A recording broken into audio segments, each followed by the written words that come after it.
Hello everybody, welcome to A Study in Celluloid. I'm Spencer Henderson and today I'm going to be talking to you about 10 Cloverfield Lane, directed by Dan Trachtenberg. Now, before I start, I want to say that actually Dan Trachtenberg, the director of this movie, who is a first-time director, is one of the people that actually sparked my interest in film criticism.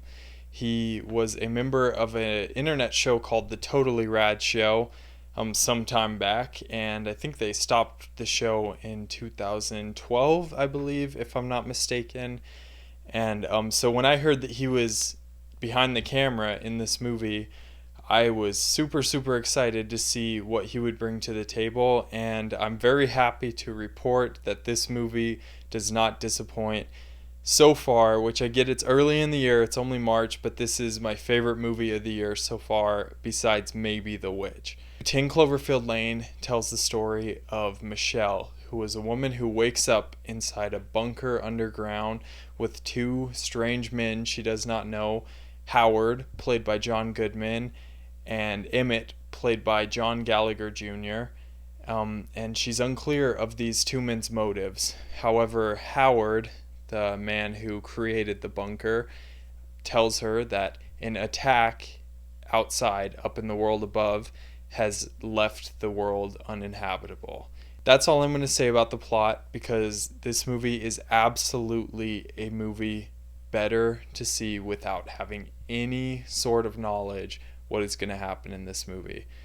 This movie is surprising. This movie is tense as heck. There are stretches in this movie that literally gripping your seat tense, and I mean just whoo. And I think a lot of that is benefits from these performances in this movie. John Goodman in this movie is better than he has been in any movie for a very long time. Both of the other two performances, Mary Elizabeth Winstead is great in this movie. She's gonna start being in a ton of movies, I guarantee you, because of this movie. And John Gallagher Jr. is also fantastic in this movie. They all three work off of each other so well, and the confined setting of this movie really helps build the tension.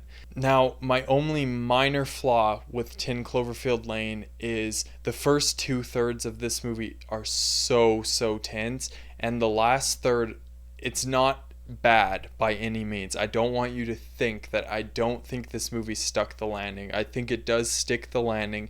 However, it feels almost like a different movie at the end of the movie. It feels like a completely different thing. It feels like so many genres are being thrown together that it can probably be overwhelming to some viewers. And I can't really talk about some of the things I don't like without getting into spoilers, so I don't. But there's a couple things in the third act of the movie, and very minor things, that I was kind of wanted to see something, a different approach to it, I suppose.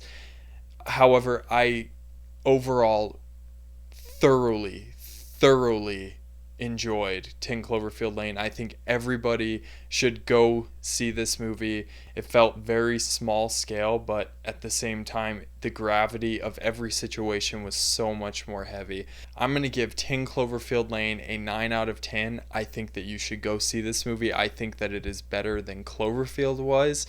And one thing I will say is, if you're walking into this expecting a direct sequel from Cloverfield, go into it thinking this instead. I feel like they're trying to make Cloverfield a Twilight Zone sort of thing, almost an anthology of movies, and I think that's so exciting. I think it's so great that we can still have a movie that comes out with the trailer 2 months before the movie is released. In fact, it was less than 2 months, and have this much mystery around it and build up. Bravo, Bad Robot. I hope that you guys keep continuing to get support and making these movies. Coming to you from Colorado, I'm Spencer Henderson, and this is A Study in Celluloid.